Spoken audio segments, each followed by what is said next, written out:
We're still positive on stocks over the next 6 months.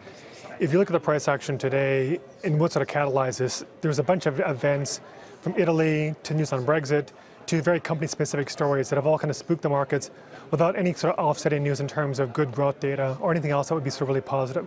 So in that information void, investors are rather going to focus on the more negative. Where we kind of look at is, has from today versus Friday versus like a week ago, has it really changed kind of the growth outlook? And for us, the answer would be no, that there's still good fundamental growth. But I think the market's gone through a period of time where it is a kind of a growth scare until we get sort of more consistent data to show that it's not going to slow down too excessively, that I think the market's going to be choppy, at least in the near term. But I think over a 6-month horizon, we're still constructive. What about China? Is that a bigger risk, or how high up is it on the list of risks when you do consider the global growth outlook and whether or not you might be wrong on that front?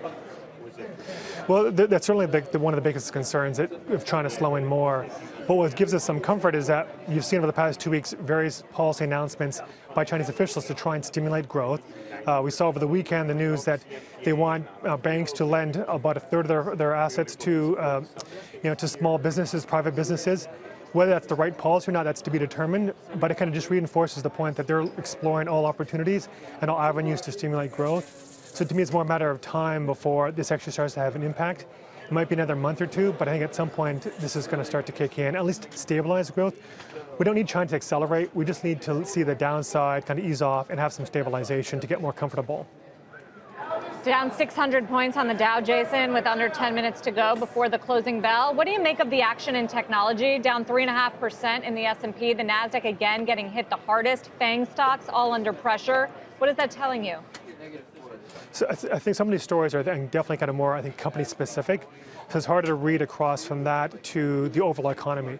Because one of the things about the FANG stocks that's been made them very attractive for the past couple of years is they've been sort of secular growth stories. People could buy them regardless of what the cycle is doing. I think what we're seeing is a pullback that again is related more to those stocks about their growth prospects and not about the economy overall. So I wouldn't extrapolate too much from what they're doing versus what the overall market is doing and what it means for the overall economic outlook.